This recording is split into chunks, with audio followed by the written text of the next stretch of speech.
सबसे पहले ज्ञान स्तुति करते हैं। जो जन श्रद्धा भाव से करे सूत्र का ज्ञान, ज्ञानावर्णनीय कर्म कटे, प्राप्त करे सद्ज्ञान। आपका ज्ञान अनंत है, मुझे ज्ञान की प्यास, केवल ज्ञानी मैं बनूं, यही है अंतिम आस। केवल दर्शी मैं बनूं, यही है अंतिम आस। श्रीमन भगवान महावीर स्वामी के चरणों में सशत वंदन।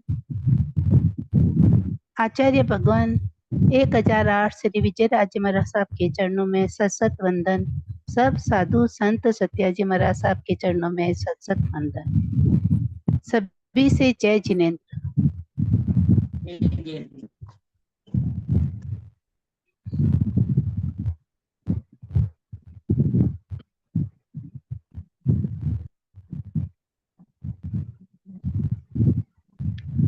आप पिछली क्लास में नहीं थे सर?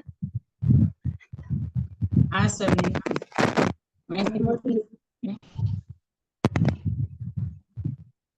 आपकी आवाज साफ नहीं आ रही सर।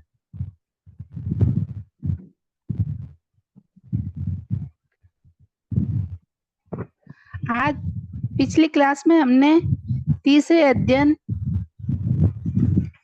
चतुरंगिय के 10 गाथाएं कर ली थी।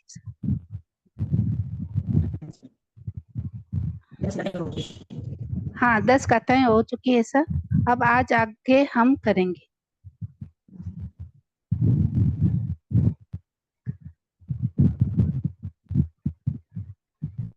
दुर्लभ चतुरंग प्राप्ति से कर्म मुक्ति। जैसे पहले हमने भाई मनुष्य भाव कैसे प्राप्त होता है, कितना दुर्लभ है, और फिर उस पे धर्म श्रवण करना भी कितना दुर्लभ है। धर्म श्रवण कर लेते हैं तब भी श्रद्धा आनी कितनी दुर्लभ है, और श्रद्धा जब आती है तो संयम में पराक्रम करना कितना दुर्लभ है। तो इस बारे में पढ़ा है। तो ये जो दुर्लभ चतुरंग जो मिला है उससे कर्म मुक्ति कैसे होती है, इसके बारे में इस कथा में पता है। मानुष तमी आयो जो तमम सोच सद है, तवसी वीरियम लब्धुम सउंडे निदुणे रयम। मानुष तमी आयो जो तमम सोच सद है, तवसी वीरियम लब्धुम सउंडे निदुणे रयम। मानुसत्तम में, मनुष्य भव में, आया आकर या मनुष्यत्व पाकर, जो धम्मम सोच, सधर्म का श्रवण करके, सद है उसमें श्रद्धा करता है, वह तपस्वी, वीर्यम लब्धम संयम में पराक्रम, शक्ति का अवसर पाकर, सौंडे संवृत हो समस्त आश्रमों का विरोध कर, रयम कर्म रज को निदुणे सर्वथा दूर कर देता है।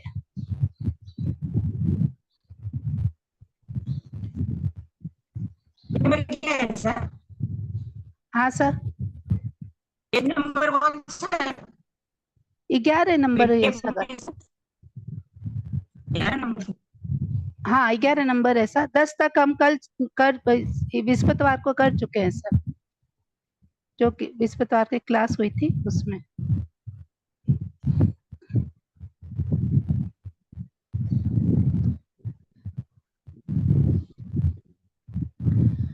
इसमें ये बताया गया है कि हम अनंत पुण्यवानी से, हमें अनंत पुण्यवानी से 84 लाख जीव योनि में भटकते भटकते ये मनुष्य भाव मिला है। ये मानव तन मिलने के पश्चात जो हमें ये मनुष्य भाव, मनुष्य तन शरीर मिला है, उसके पश्चात अनंत पुण्यवानी से सदगुरु की वाणी सुनने को मिली। सद्गुरु मिलने के पश्चात जो ज्ञान विनयता से हम जो प्राप्त करते हैं, विनय भाव से हम जो जिस ज्ञान को प्राप्त करते हैं, वो उस ज्ञान में हमें धर्म, उस ज्ञान के धर्म से हमें श्रद्धा प्रकट होती है। श्रद्धा होना अति कठिन है पर असंभव नहीं है। हम श्रद्धा के बल से और पुण्य के उद्देश्य से हम कर्म निर्जरा करने हेतु जो पुरुषार्थ आत्मबल आत्मशक्ति लगाकर संयम रूपी धर्म को अंगीकार करते हैं, जो जैसे श्रद्धा का जो हमें बल मिला है और पुण्य का उदय हुआ है, तो उसमें जो हमारे कर्म लगे हुए हैं उस कर्म की निर्जरा करने हेतु जो पुरुषार्थ करते हैं, उसमें हमारी जो आत्मशक्ति है वो आत्मशक्ति लगकर संयम रूपी धर्म को अंगीकार करते। संयम में पराक्रम करने का अवसर हमें मिलता है। संयम अंगीकार करते हैं, संयम में पराक्रम करने का अवसर हमें मिलता है। मनुष्य भाव को पाकर धर्म को श्रवण कर उसमें परम श्रद्धा करते हैं, तब वो साधक, जो साधक मनुष्य भाव भी मिला है, धर्म में श्रवण किया और श्रद्धा की है, तो जो साधक संयम में पराक्रम का अवसर पाता है, जो श्रवण अवसर पाकर जो कर्म रज को हमेशा के लिए अपने से दूर कर लेता है। जब श्रद्धा आएगी तभी हमें वैराग्य भाव आएंगे और वैराग्य भाव उत्पन्न होने पर हम संयम में पराक्रम कर सकेंगे। संयम पराक्रम करके, संयम को अंगीकार करके, संयम का पालन करते हुए सभी आश्रमों का निरोध करते हैं। जैसे संयम में हम संयम में पराक्रम करें, संयम को अंगीकार करते हैं, तो उस जो हमारे पाप आने वाले हैं, जो उनको आश्रय के द्वारा, जैसे हम अपने पाप आने की दीवार खड़ी कर देते, पाप नहीं आए उसके आगे हम दीवार खड़ी करते हैं, आश्रय से निरोध करते हैं, पाप आने का रास्ता बंद कर देते हैं, तो सभी आश्रयों का निरोध हो जाता है और हम संवर भाव से निर्जरा करते करते अपने आत्मा पर जो कर्म लगे हुए हैं, जो कर्म है उनको संवर निर्जरा द्वारा कर्मों को क्षय करते। तो इसमें ये बताया गया है, जो मनुष्य भाव में आकर जो सधर्म का श्रवण करके उसमें श्रद्धा करता है, वह तपस्वी संयम में पराक्रम का अवसर पाकर, उसे संयम में पराक्रम का अवसर पाकर श्रवण होकर कर्म रज को सर्वथा दूर कर देता है।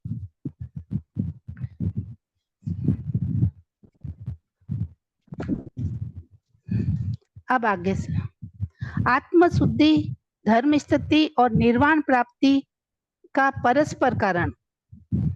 इस कथा में आत्म शुद्धि कैसे होती है, धर्म स्थिति और निर्वाण कैसे प्राप्त किया है, उसका परस्पर कारण है, वो ही बताया गया है। सोही उच्चुय भूयस दमो सुद सचिटई निवाणम परमं चाई गयसितिव पावरे। सोही उच्चुय भूयस दमो सुद सचिटई निवाणं परमं चाई गयसितिव पावये। उज्जूय भूयस, जो ऋजुभूत सरल होता है, निष्कपट होता है, उसकी सो ही शुद्धि होती है। शुद्धस्य, जो शुद्ध होता है, उसमें धम्मो धर्म चिठई ठहरता है, जिसमें धर्म है वह गयसितिव पायव ए घृत से सिक्त सिंची हुई अग्नि की तरह परमम निवाणम, परम निर्वाण विशुद्ध आत्मदीप्त को जाई प्राप्त करता है।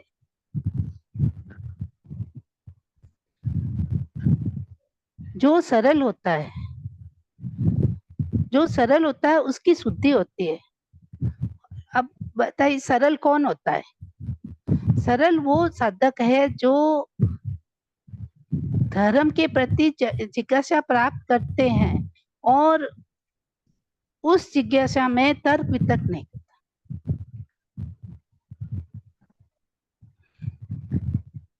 जो तर्क वितर्क नहीं करता है उसके अंदर, उस साधक के अंदर जो भगवान ने कहा है, जो गुरुवर ने कहा है, वैसा का वैसा ही अंदर उतरता है, वैसा का वैसा ही वो अंदर अपने अंदर उतर जाता है। और सभी जो उसकी शंकाएं होती है वो उनको उनकी वो शुद्धि कर लेता है, जो उनकी शंकाएं होती है उसकी वो शुद्धि कर लेता है और वो एकदम क्लियर हो जाता है। तो वो सोचता है कि हमको क्या करना है, कैसे करना है, ये हमें इस समय करना है, कैसे, इस प्रकार वो उसको ज्ञान हो जाता है, उसकी क्लियरिटी हो जाती है कि मेरे को इस समय ये करना है, उस समय ये करना है। क्योंकि हम ज्ञान को सरल भाव से ग्रहण करेंगे तो ये हमारे अंदर जैसा धर्म, जैसा गुरु ने ज्ञान दिया है, जैसा धर्म दिया है, वैसा का वैसा ही हमारे अंदर उतर जाता है।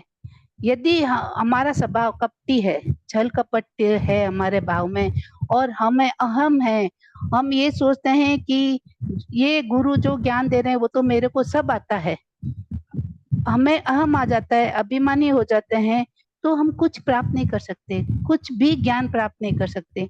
इस हमें ज्ञान यदि प्राप्त करना है तो सीखना पड़ेगा और हमें सीख कर उस ज्ञान को अपने अंदर उतारना पड़ेगा।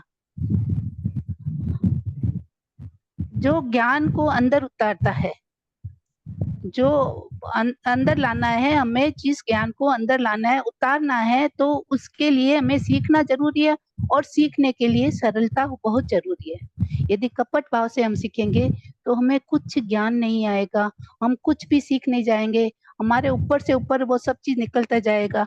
और ये हम सरल भाव से सीखेंगे, हमें विनय व्यवहार, हमारा विनयता से, नम्रता से, विवेकपूर्ण होकर यदि ये जो गुण है वो हमारे अंदर होंगे और वो उन गुणों के साथ हम कुछ भी हमारा जो शंका समाधान करेंगे, जो हमारा संदेह है गुरु से, तो विनयता में भी हम मथिर मंदामी कह के गुरु से और विनय पूर्ण हम उस शंका समाधान को रखेंगे तो हमें उसका समाधान मिलेगा और वो धर्म जो शुद्ध है, जो वो धर्म हमारे अंदर ठहरेगा, हमारे अंदर उतरेगा। तो जो धर्म ऐसा उतरेगा, उतर जाए, धर्म जो अंदर ठहरता है, तो वो उस घी से सिंची हुई अग्नि, जैसे अखंड ज्योति होती है ना, उसी तरह अंधकार को दूर कर देती है, उसी तरह वो जो धर्म हमने उतारा है वो धर्म दिव्यमान रहता है, हमारे अंदर अंधकार को दूर कर देता है और हमेशा प्रकाशमान रखता है। और इसी प्रकार हम भी अपनी आत्मा को धर्म से विशुद्ध बना सकते हैं, दीप्यमान बना सकते हैं और निर्वाण को प्राप्त कर सकते हैं। तो इस कथा में यही बताया, जो ऋजुभूत होता है, सरल होता है, उसकी शुद्धि होती है। जो शुद्ध होता है उसमें धर्म ठहरता है और जो धर्म है वो घृत की सिंची हुई अग्नि की तरह परम निर्वाण को प्राप्त करती है।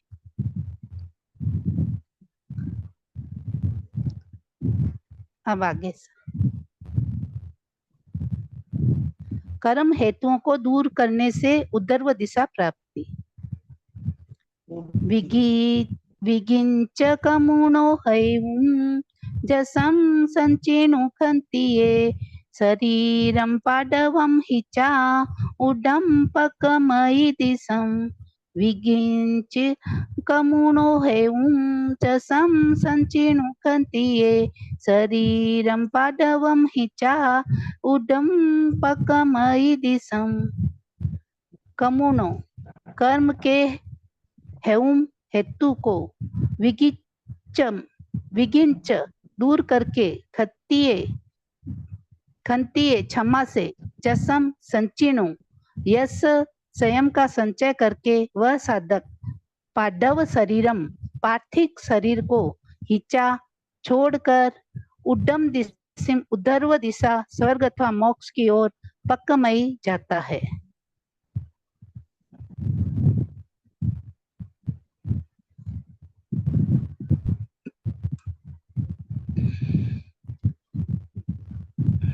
जो साधक है वो क्षमा आदि 10 अंगों को अंगीकार करता है।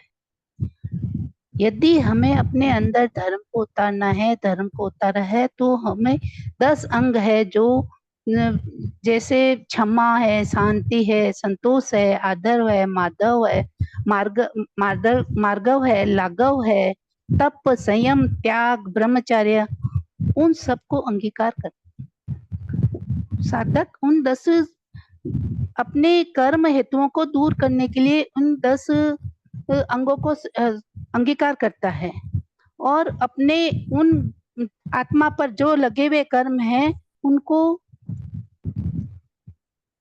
लगे हुए कर्म है उनको पार्थिव शरीर यानी कि अपने शरीर से दूर, अपनी आत्मा से दूर करके इस पार्थिव शरीर को ये शरीर हमारा है जो पार्थिव क्यों कहा गया है। जैसे पृथ्वी है वो हर तरह का कष्ट सहन करती है, जैसे जिस पर किसी भी प्रकार का जैसे चलना है, कोई मानव रहता है, कोई भी किसी प्रकार का कष्ट सहन करती है, उसी प्रकार हमारा शरीर भी गर्मी, सर्दी इत्यादि अनेक प्रकार के कष्ट सहन करती है, इसलिए इसे पार्थिव शरीर कहा है। तो इस पार्थिव शरीर को कर्म रच कर लिए उसने, तो इस पार्थिव शरीर को छोड़कर उच्च गति को प्राप्त करता है। या तो वो सारे कर्म अपने नष्ट करके, अपने क्षय करके शाश्वत सुख प्राप्त करता है, या यदि उनके कुछ कर्म जैसे पुण्याई के कर्म कुछ रह जाते हैं शेष, तो उच्च देव गति को प्राप्त करता है। उच्च देव गति में भी अपने कर्मों का जैसे धर्म आराधना में अपने सम्यक्तों में रहता है, और यदि उसमें भी हमारे उच्च गति देव गति न मिले तो जैसे नीचे वाले देव हैं उसमें भवनपति हैं, व्यानवंतर हैं, जैसे उनमें हमारा जैसे उत्पत्ति होती है, लेकिन उसमें और अगले भाव में हम मनुष्य भाव पाकर कर्म निर्जरा करके जो भी हमारे कर्म शेष रहे हैं उनका कर्म निर्जरा करके और आगे हमारा जो भी भाव है हम सुधार सकते हैं, मोक्ष पद पर जा सकते हैं। तो हमें संवर और निर्जरा द्वारा ऐसा कार्य करना चाहिए कि हम अपने भी कर्म क्षय कर सकते हैं और जिससे हमें गति अच्छी मिल जाए और हम सिद्ध बुद्ध और मुक्त बन जाएं। तो इसमें ये बताया गया है कि कर्म के हेतु को दूर करके, जो कर्म किए हैं जिसके कारण कर्म बंधे हैं, उन हेतुओं को दूर करके उस क्षमा संयम से संचय करके अपने अपनी क्षमा जो धर्म के 10 अंग बताए गए हैं उनके द्वारा अपने को संचय करके पार्थिव शरीर छोड़कर वो मोक्ष मार्ग की ओर अग्रसर होते हैं।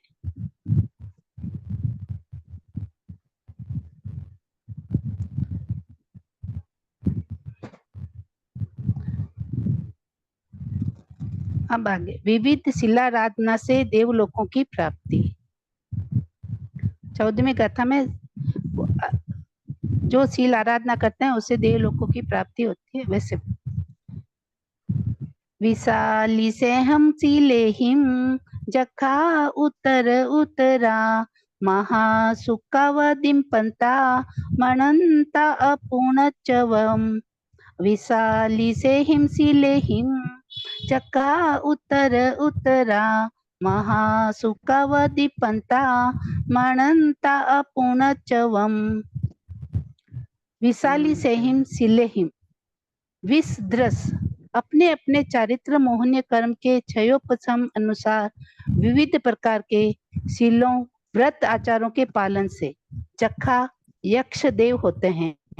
उत्तरा वे समृद्धि से उत्तरोत्तर महासुक्का व महाशुक्ल सूर्य चंद्र की भांति दीपनता दे दीप्यमान होते हैं और वे अपूर्ण चवम स्वर्ग से पुनः चयन नहीं होता, मनंता ऐसा मानते हैं।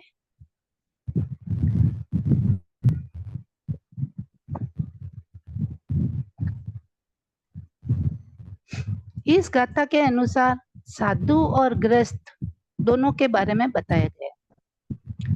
जैसे गृहस्थ में रहते हुए भी कोई गृहस्थी अपने श्रावक धर्म को उच्च कोटि का पालता है और कोई साधु संयम में रहते हुए भी 5 महाव्रतों का पालन नहीं कर पाता है, संयम पालने में दृढ़ नहीं होता है, तो सम्यक प्रकार से नहीं पालते हैं। जैसे जैसे जिनकी सील होती है, जैसे एक श्रावक पूरा अपने उच्च कोटि का श्रावक जो धर्म पालता है, श्रावक धर्म को पालता है, और एक साधु जो संयम में रहते हुए भी अपने संयम में दृढ़ नहीं रहता है, सम्यक प्रकार से उसकी पालना नहीं कर सकता है, तो जैसे जैसे जिसकी सील रहती है, धर्म पालने की दृढ़ता रहती है, वैसे वैसे उनको गति मिलती है। जैसे कोई श्रावक अपने श्रावक धर्म अच्छे से सत्यता से पालन करता है, तो उसे अच्छी गति मिलती है, उसे देव गति, जैसे 10वें देवलोक तक भी उसकी गति हो सकती है। लेकिन यदि साधु अपने संयम पालने में ढील करता है, संयम की मर्यादा तोड़ देता है, अहिंसा व्रत को तोड़ देता है, तो वो साधु उदर गति से अधोलोक में जाता है, जा भी सकता है। साधु वे से नहीं होता है, साधु भाव से होना चाहिए, उससे ऐसे संयम के भाव होने चाहिए कि उसके रोम रोम में नहीं, हड्डी में नहीं, मज्जा में संयम का पालने की, वो जैसे कहते हैं संयम पालने की जो मनोवृत्ति होती है, मज्जा मज्जा में होनी चाहिए, उसको अंदर से संयम पालने का उत्सुकता होनी चाहिए। संयम पालते हैं तो साधु जो 5 महाव्रत पालते हैं, जो एकदम अच्छे से अपना संयम पालते हैं, वो मोक्ष का उनके लिए मोक्ष का रास्ता खुला रहता है। अन्यथा उसे वो नीच गति, जो संयम में अहिंसा का पालन करते हैं, हिंसा भी कर सकते हैं, और जो अपनी पालना अच्छे से नहीं करते हैं, उन्हें नीच गति, नरक गति भी प्राप्त हो सकती है। लेकिन यह सत्य है कि हमें धर्म सीखने के लिए, हमें धर्म की राह दिखाने के लिए साधु यानी कि साधक की आवश्यकता, साधक होना जरूरी है, मगर साधु तो वही है जो इर्या समिति का पालन सत्यता के साथ करता है, इर्या 6 कायों की जीवा की रक्षा करता है। साधु खुद, ऐसा साधु ही खुद तीरेंगे और हमें भी तारेंगे। तो ऐसे साधु को शील व्रतों को पालते हुए चंद्र सूर्य की तरह महादीप्यमान होते हैं। जैसे जैसे व्रतों का पालन किया है, चाहे गृहस्थ हो चाहे साधु हो, उनको वैसी ही गति होती है, उच्च गति हो या देव गति। साधु अपने 5 महाव्रतों का पालन करते हुए 5 सिमती 3 गुप्ती की आराधना करते हुए चंद्र सूर्य की भांति दीप्यमान होते हैं और उच्च देव गति को प्राप्त करके अगले 1-2 भाव में अपने मोक्ष अवश्य ही प्राप्त करते हैं। इसलिए साधु को अपनी पालना पूरे महाव्रतों के साथ और 5 सिमती 3 गुप्ती के साथ करनी चाहिए, और यदि वो उसमें डिग जाता है, उसकी पालना सही से नहीं कर पाता है, तो उसके अधोलोक में नीच गति में जाने की संभावना रहती है।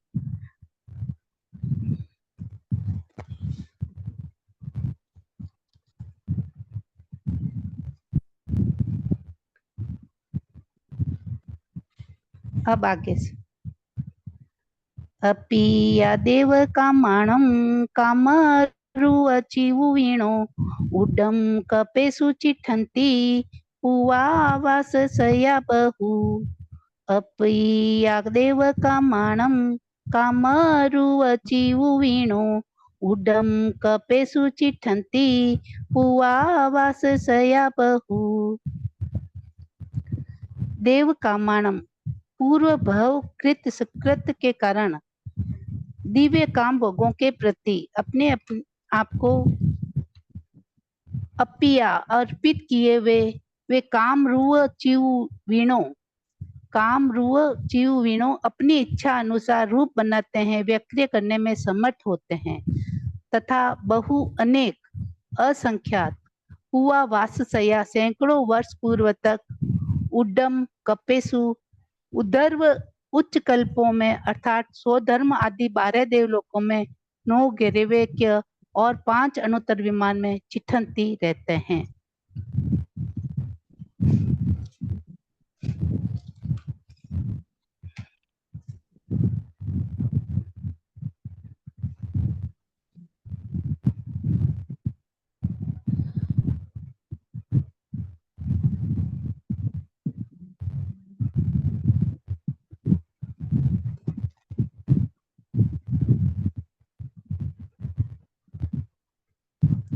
श्रावक हो या साधु, जिन्होंने जैसे सील का पालन किया है उसी अनुसार उन्हें गति मिलती है। चाहे उच्च देवगति हो या कोई भी देवगति हो, वहां पर वह उसी उम्र के अनुसार रहते हैं।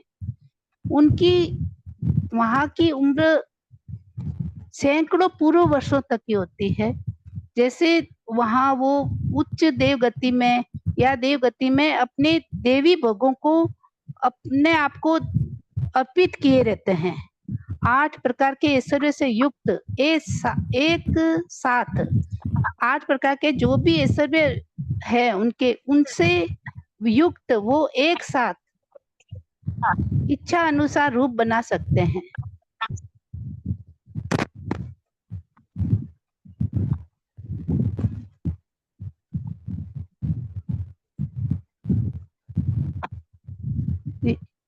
कुछ कहा आपने?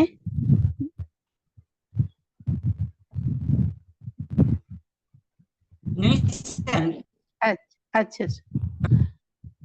तो वो जो उच्च गति में या जैसे वैमानिक देव हैं, 5 अनुत्तर विमान हैं और ये उच्च गति में देव जाते हैं, वो अपने आप को देव भोगों में लिप्त रखते हैं और 8 प्रकार के ऐश्वर्य युक्त एक साथ इच्छा अनुसार रूप बना सकते हैं और उनकी आयु सैकड़ों पूर्व वर्षों की होती है। असंख्य काल तक उदरवर्ती कल्पों में रहते हैं। तो जैसे पूर्व का अर्थ हो गया, कितनी संख्या होती है एक पूर्व की? एक पूर्व होता है 84 लाख इंटू 84 लाख, यानी कि एक पूर्व का अर्थ है 70,56,000 करोड़ वर्ष। तो 70,56,000 करोड़ वर्ष का एक पूर्व होता है। तो वो जो देव हैं वो तो सैकड़ों पूर्वों तक वहां रहते हैं और अपने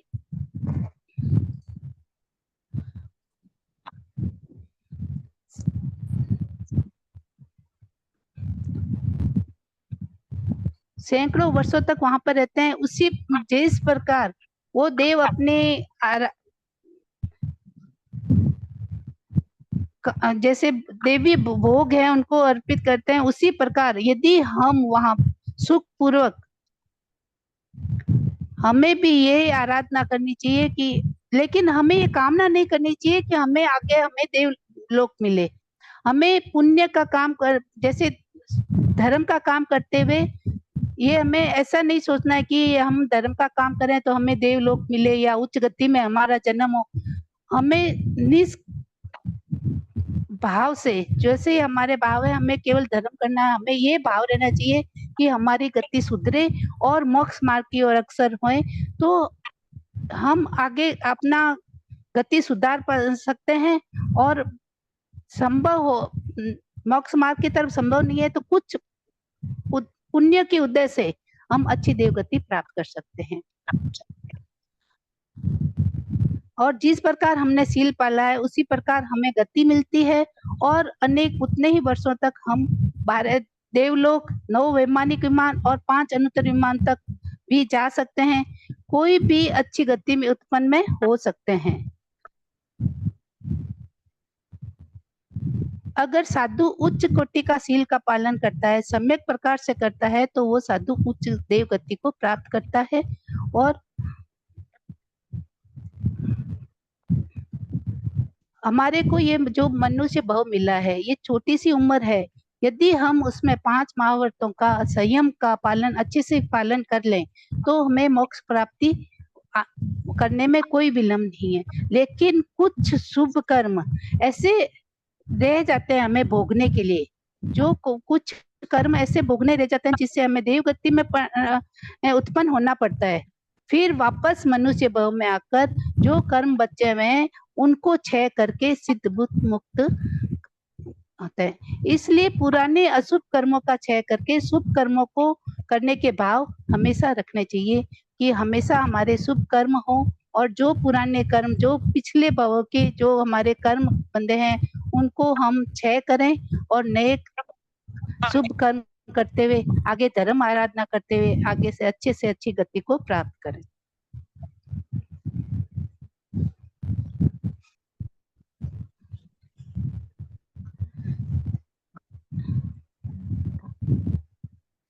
अब आगे से मनुष्य भाव में 10 अंगों सहित उत्पत्ति। तो इसमें जो 3 गाथाएं दी है उसके अनुसार 3 गाथाओं में बताया है कि मनुष्य जब देव गति से, जो साधक अपने कुछ शुभ कर्मों के कारण उच्च देव गति का प्राप्त करता है और उस देव गति से वापस जब मनुष्य भाव में आता है तो उसे 10 ऐसे अंग मिलते हैं, तो उन्हीं के साथ वो मनुष्य भाव में उत्पन्न होता है। तो ये 3 गाथाओं में बताया गया है इसमें। तो ये 3 एक साथ में ही हम करेंगे। हाँ 3 एक साथ में करेंगे। तथठीचा जहाँ ठाणम जखा आउख ये चुया उवेंती माणु समचोणीम सेद संगे बिचायई खेतम वथुम हिरण्य च पसवो दास पुरुषम चतारि कामखंतानि तथ से उवच ए मितवम नायवम होई उच्चा गोई यवनवम अपायंके महापणे अभिचाय जसो बले तथ ठीचा जहाँ ठाणम जखा आउख ए चुया उवेंती माणु समचोणीम सेद संगे बिजायई खेतम वथुम हिरणम च पसवो दास पुरुषम चतारि कामखंदानि तथ से उवज ए मितवम नायवम होई उच्चा गोये यवनवम अपायंके महापणे अभिचाये जसो बले। तथ उन देवलोकों में जहाँ ठाणम अपनी शील आराधना के अनुरूप स्थान में अथवा अपनी स्थिति के अनुसार थीचा रहकर जखा वे देव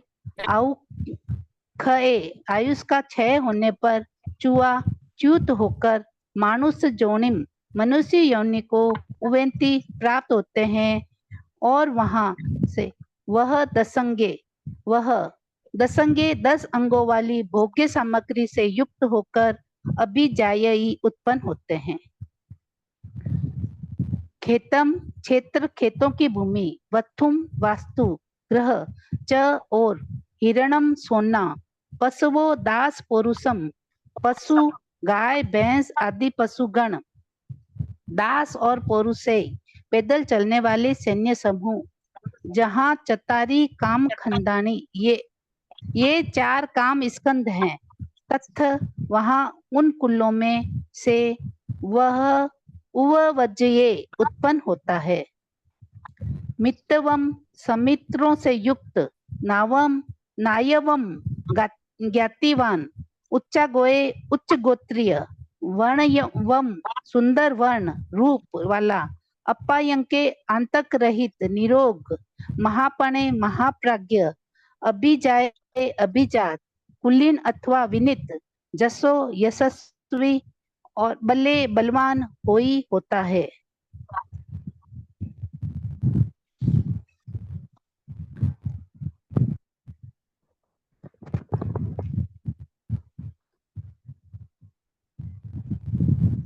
इन 3 गाथाओं को एक साथ इसलिए लिया गया है कि आवाज आ रही है साहब?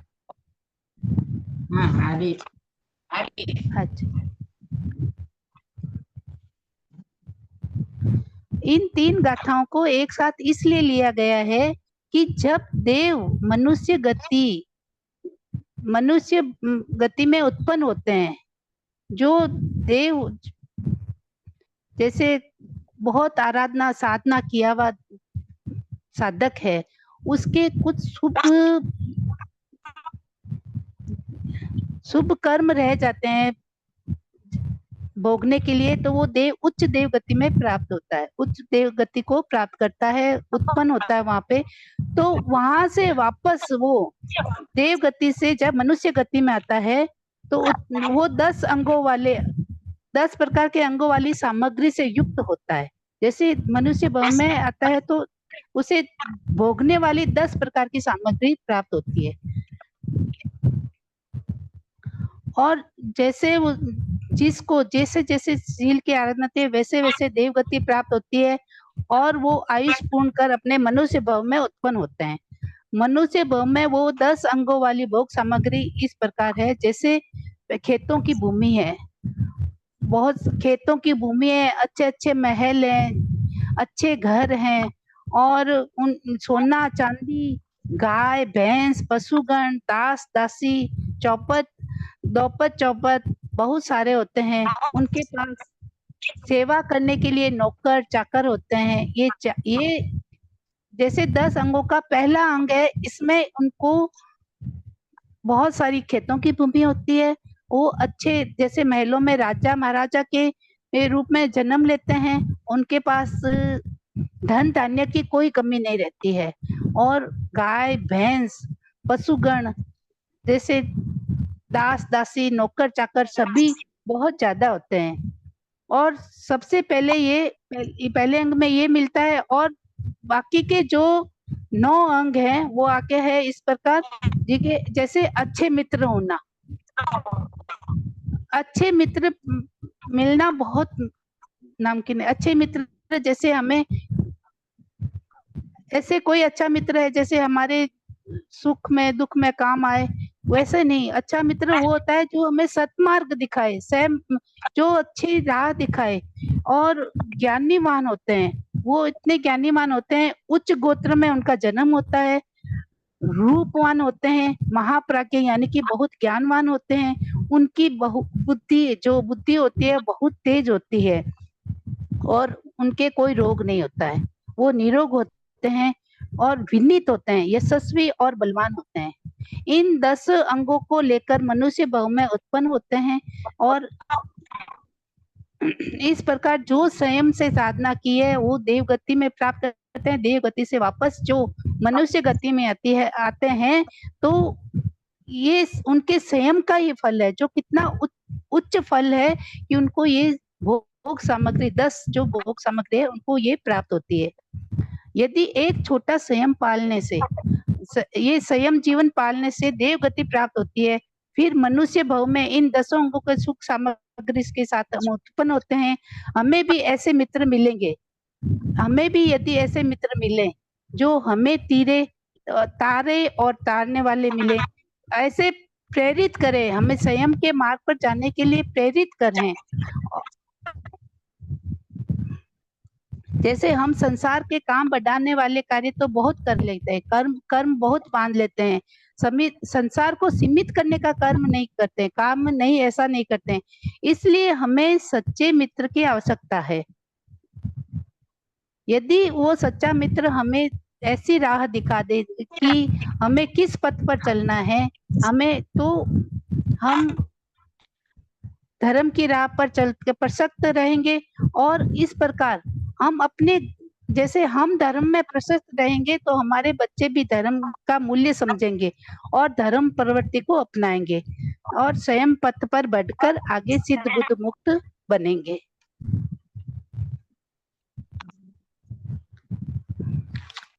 इस प्रकार इसमें ये जैसे क्षेत्र जो क्षेत्र मिलता है, खेतों की भूमि है, हिरण्य सुवर्णीय है, पशु गण है, दास, पौरुष्य अथवा ये 4 जो इस काम स्कंद होते हैं वो उसमें वो उनको मिलते हैं और सब मित्रों से युक्त होते हैं। जैसे सच्चे मित्र होते हैं और वो ज्ञातिवान होते हैं, उच्च गोत्रीय, सुंदर वर्ण, रोग रहित, महाप्राज्ञ, अभिजात, कुलीन या विनीत होते हैं, यशस्वी एवं बलवान होते हैं।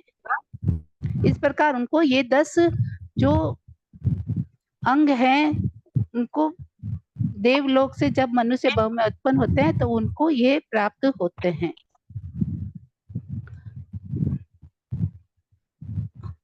अब आगे सर, विशुद्ध धर्माराधना से केवल बुद्धि लाभ।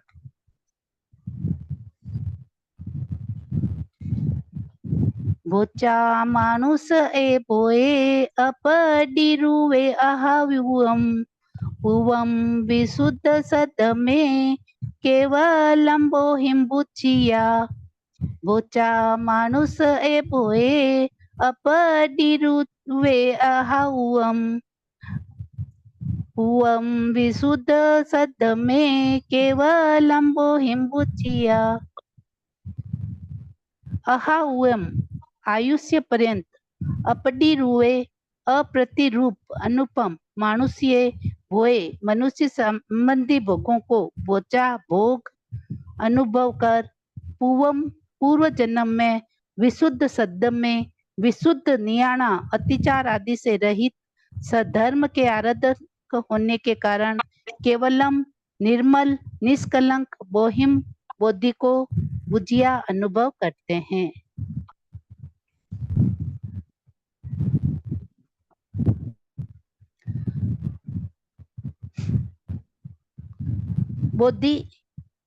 बुद्धि का मतलब क्या है? बुद्धि का मतलब ज्ञान और ज्ञान का विवेक, अर्थात इसका अर्थ है आत्मबोध। यही मोक्ष मार्ग का बोध है। बुद्धि और ज्ञान एक नहीं है। जो सामान्य ज्ञान है उसके लिए बुद्धि का प्रयोग नहीं होता है। जो सामान्य ज्ञान प्राप्त करते हैं, जैसे पुस्तकों का ज्ञान है, वो उनको अवगत कराते हैं, उसमें बुद्धि का हम प्रयोग नहीं करते हैं। वो बुद्धि जो पुस्तक के तथ्यों का आधार पर अवगत होती है वो बुद्धि नहीं है। जबकि बुद्धि है आंतरिक विशुद्धि, अपने अंदर की विशुद्धि, जो अंदर आत्मा की विशुद्धि करता है, स्वयं से प्रकट होता है, जो आत्मा से प्रकट होता है और अतीन इंद्रिय है, जो इंद्रियों के बिना ज्ञान प्राप्त होता है, उसे विशिष्ट ज्ञान कहते हैं। जो वो अंदर की विशुद्धि से हमें जो ज्ञान प्राप्त होता है, उस ज्ञान से, उस प्रज्ञा से इतना जागरण हो जाता है कि वो साधक केवली बन जाता है। वो जो अंदर की विशुद्धि है हमारी, जो अंदर से जो प्रज्ञा जागरण होता है, उससे जो साधक है वो केवली बन जाता है और संपूर्ण ज्ञान का धनी बन जाता है। सारे विश्व के जितना जो ज्ञान है उसका धनी बन जाता है। इस प्रकार जो हमारी ज्ञान दर्शन चारित्र की सम्यक युक्ति है वही बुद्धि है। जो सम्यक ज्ञान, सम्यक चारित्र और सम्यक दर्शन की वो सम्यक युक्ति है वही बुद्धि है। अगर हमने विशुद्ध आराधना की है, जैसे साधक जो शुद्ध आराधना की है, तो अंत समय में हमारे किए हुए धर्म से विशुद्धि प्राप्त होती है, अर्थात सर्व कर्म रज को नष्ट करके हम शाश्वत सुख को प्राप्त करते हैं। मनुष्य भाव में जो भोग भोग रहे हैं वो विशुद्ध आराधना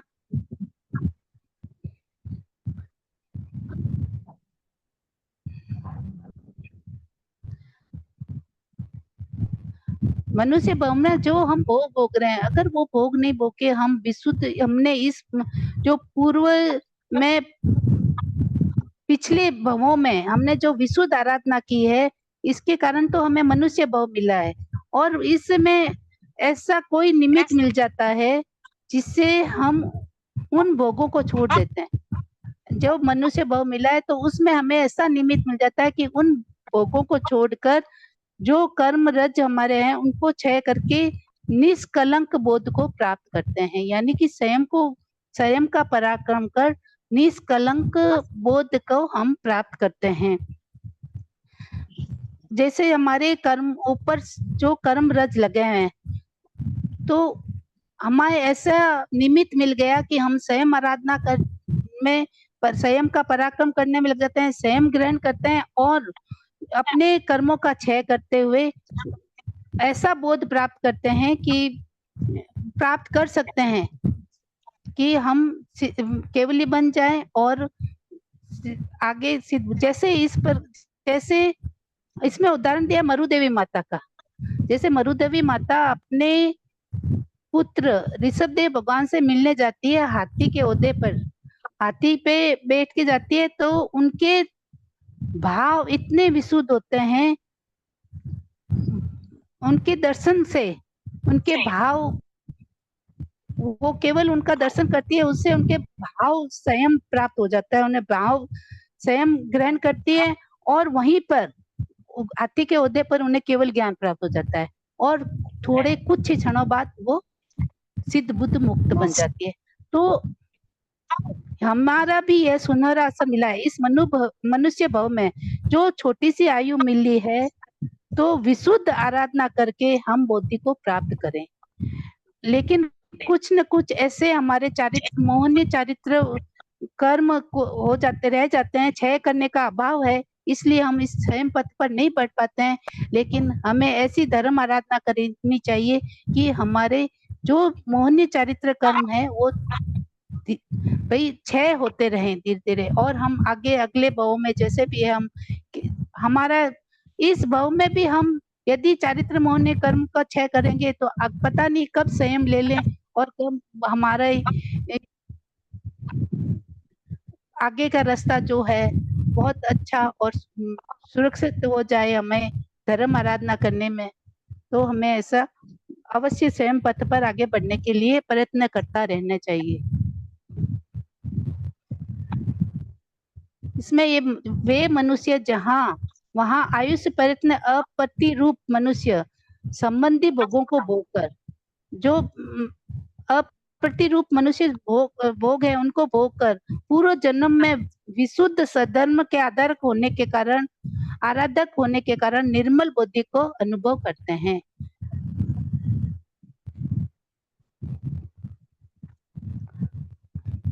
अब इस अध्ययन की लास्ट कथा ऐसा, चतुरंग दुर्बलता जानकर तप स्वयं आराधना से सर्व कर्म मुक्ति।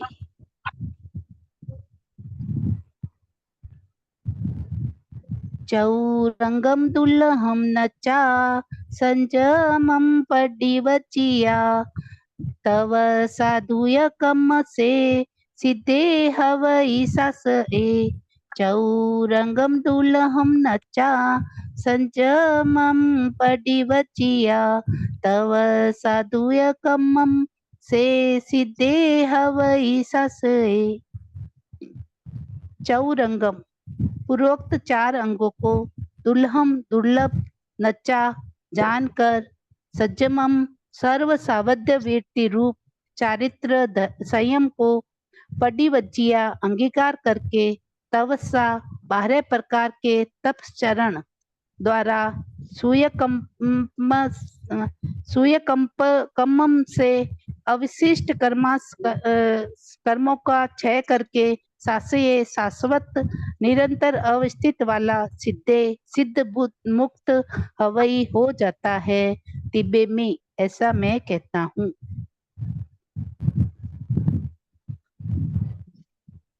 जो ये चार दुर्लभ अंग हैं, मनुष्य भाव, धर्म श्रवण, श्रद्धा और संयम में पराक्रम, इन सब को ज्ञान जानकर सर्व सावध्य योगों को त्याग कर, जो इन चारों को ज्ञान भाई जान कर लेता है और सावध्य योगों से त्याग कर जो संयम कर लेते हैं, संयम में पराक्रम करते हैं, सावध्य योगों का 3 करण 3 योग से त्याग करते हैं। जैसे साधक है, कोई भी साधु जैसे दीक्षा लेते हैं या सावध्य है, वो सावध्य योग का अपने 3 करण और 3 योग से करते हैं, और जो हम समाई करते हैं वो हम 2 करण 3 योग से करते हैं। जैसे सामायिक चाहे हम 1 करो, 2 करो, 5 करो या पोषद करो, उसमें हम 2 करण और 3 योग से ही सावध्य योग का त्याग करते हैं। मगर जो संयमी जीव है, जो साधक है, वो आजीवन अपने सारे सावध्य योगों का त्याग करता है, वो भी 3 करण और 3 योग से, और स्वयं का पालन करते हुए 12 प्रकार के जो तप हैं उनका आचरण करते हुए धर्म की आराधना करता है। जो 12 प्रकार के तप बताए गए हैं उनका आचरण करते हुए धर्म की आराधना करता है, वो स्वयं ही साधु अपने ऊपर जो भी कर्म लगे होते हैं, जो कर्म उनके लगे होते हैं, जो इस शरीर आत्मा के ऊपर कर्म चिपके होते हैं, उनको क्षय करके, उन कर्मों का नाश करके वह सिद्ध बुद्ध और मुक्त बन जाता है। तिबे में ऐसा मैं कहता हूँ। आज ये अपना तीसरा अध्ययन समाप्त होता है। ऐसा यहीं पे आपको कुछ समझ आया होगा सा, नहीं तो जो भी नहीं समझ आए आप क्वेश्चन कर सकते हैं और मैं उन्हें समझकर या कुछ भी उसका हल निकालने की कोशिश करूंगी। और मेरे द्वारा जो भी यदि गलत कुछ कहीं पर भी अभिनय साधना हुई है, गलत पढ़ाया गया है या उसमें गलती हुई है तो क्षमा चाहती हूँ सब। जय जिनेंद्र दी, जय जिनेंद्र, जय दी, जिनेंद्र। अच्छा करवा रहे हैं, ऐसा आवाज कोई वो नहीं है कि हाँ, कोई आवाज आ रही है? बहुत अच्छे से समझा रहे हैं आप। हाँ थैंक सर। यू, इसका आपका बहुत बहुत आभार है। नहीं अच्छे से तो क्या सा, मेरे को तो मैं खुद ही इसको बहुत अच्छे से समझना चाहती हूँ, तो कुछ शब्द इधर उधर हो जाते हैं, कुछ भी नहीं तो बहुत अच्छा करवा रहे हैं। थैंक यू, आपका आभार है। हाँ, बहुत बहुत धन्यवाद। धन्यवाद सर, आपको भी बहुत बहुत आभार सर। गुरु कृपा है, गुरु बस यही। हाँ जय जिनेंद्र सर। वो मेरे को एक पूछना था। हाँ सर। वो आप 4 काम स्कंद, ये कौन हाँ क्या सर, होते हैं काम? ये 4 काम स्कंद वो होते हैं सर, जैसे रहने के लिए बहुत सारी भूमि, राजा महाराजा के पास इतनी भूमि होती है, उनके राजा महाराजा के खुद की जो बड़े बड़े राज्य होते हैं उसमें बहुत बड़े बड़े खेत होते हैं, खेतों के, और उनके पास धन धान्य की कोई कमी नहीं रहती है। और दास दासी जैसे नौकर चाकर और बहुत सारे पशु, दुपद चौपद जैसे गाय बैल भैंस इत्यादि, और दोपद हो गए नौकर चाकर, चौपद हो गए 4 पैरों वाले गाय भैंस इत्यादि, और दोपद हो गए नौकर चाकर दास दासी। ये 4 हाँ ये 4 स्कंद है सर, यही है। पहले अंग में ये 4 स्कंद बताए, जैसे 10 अंग बताए ना, तो पहले अंग में ये 4 स्कंद, हाँ 4 ये बताए स्कंद, ये इनकी प्राप्ति होती है इनको। और जो 9 स्कंद 9 अंग है वो जो है दूसरी गाथा में, जैसे पहली गाथा में उनको ये बताया इनको क्या क्या प्राप्त, 10 भोग सामग्री प्राप्त होती है अंगों की, और दूसरी गाथा में 17वीं गाथा में ये दास दासी पुरुष ये चौपद चौपद मिलते हैं, और 18वीं गाथा जैसे है ना तीसरी गाथा, उसमें ये मिलता है 9 जो अंग मिलते हैं। अच्छा मित्र, सच्चा मित्र है, और ज्ञान, वो खुद ज्ञानीमान होते हैं, रूपवान होते हैं, रोग रहित होते हैं, महाप्राज्ञ यानी कि महाप्राज्ञ होते हैं, और विनीत होते हैं, यशस्वी और बलवान होते हैं। ये 9 अंग उसमें 18वीं गाथा में बताए। हाँ चार अंग कौन कौन से बताए थे आपने? मनुष्य 4, हाँ जैसे 4 खेतों की भूमि है, 4 स्कंद है ऐसा, ये एक पहले अंग में 4 हाँ स्कंद है ऐसा। जैसे खेतों की भूमि हो गई, बहुत राजा महाराजा के पास तो ऐसे ही बहुत ज्यादा भूमि होती है, पूरे राज्य के राज उनके होते हैं, उसमें खेतों की भूमि हो गई, और बहुत ज्यादा सोना चांदी यानी कि धन धान्य बहुत होता है उनके पास, कोई कमी नहीं रहती है। जैसे किसी भी भगवान अपने तीर्थंकर का अपन लेते हैं चिंतन करते हैं तो सोचते हैं वो कहाँ उनका जन्म होता है, राजा महाराजा में होता है, क्षत्रिय में होता है, उनके पास कोई चीज की कमी नहीं रहती है, उनके दास दासी द्रौपद चौपद ये सब होते हैं। तो ये पहला उनका इस में ये 4 चीजें मिलती है। उसके पास में उनके पास में उनके अच्छे मित्र भी होते हैं जो सलाह देते हैं, अच्छी सलाह देते हैं, ऐसे मित्र भी होते हैं। वो रूपवान होते हैं, वो विनीत होते हैं, दयालु होते हैं, निरोग होते हैं, उनके कोई रोग नहीं होता है। अपन तीर्थंकर जो तीर्थंकर है अपने, उनके बारे में या पढ़ेंगे, ध्यान करेंगे तो पता चलेगा कि उनके सब चीज ये गुण जो 10 अंग सामग्री मिली है हमें, वो उनमें पहले मिलती। बहुत बहुत धन्यवाद, बहुत बहुत आभार। धन्यवाद सर आपका सर, बहुत अंग अपने को 4 अंग की वो बताइए, अपने को 4 अंग की मनुष्य भाव बताए ना आपने। मनुष्य भाव, पहला मनुष्य भाव मिलना हाँ। बहुत दुर्लभ है सर। फिर दूसरा धर्म में श्रवण करना, यानी कि धर्म को सुनना। धर्म सुनने के लिए अपन कितना आलस करते हैं, जैसे आज नहीं जाना है मुझे व्याख्यान, या गुरुदेव के पास नहीं जाना है, ऐसा नहीं सुनना है, या कोई भी कारण कोई बहाना बना देंगे, आलस करते हैं। इसमें तेरे कारण बताएं एक सर। हाँ, ये धर्म श्रवण करना, फिर उसमें श्रद्धा करना। तीसरा है श्रद्धा करना। श्रद्धा पाना भी बहुत दुर्लभ है। और चौथा है संयम में पराक्रम करना, यानी कि शर्म की पालना करना, चौथा दुर्लभ है। हाँ बहुत बहुत आभार सर, बहुत बहुत आभार सर आपका, बहुत बहुत धन्यवाद सर। मुझसे कोई गलती हो अभिनय साथ में मुझे क्षमा करे सर। पढ़ने में, कुछ भी करने में, बोलने में, जहाँ कहीं भी गलती हो क्षमा करें सर। जय जगन्नाथ सर। अब गुरु वंदना कर लेते हैं सर। अहो गुरुवरे कृपा करी, दीन ज्ञान की दान, भव में ना भूलेंगे, आपका उपकार हो गुरु सा, आपका उपकार।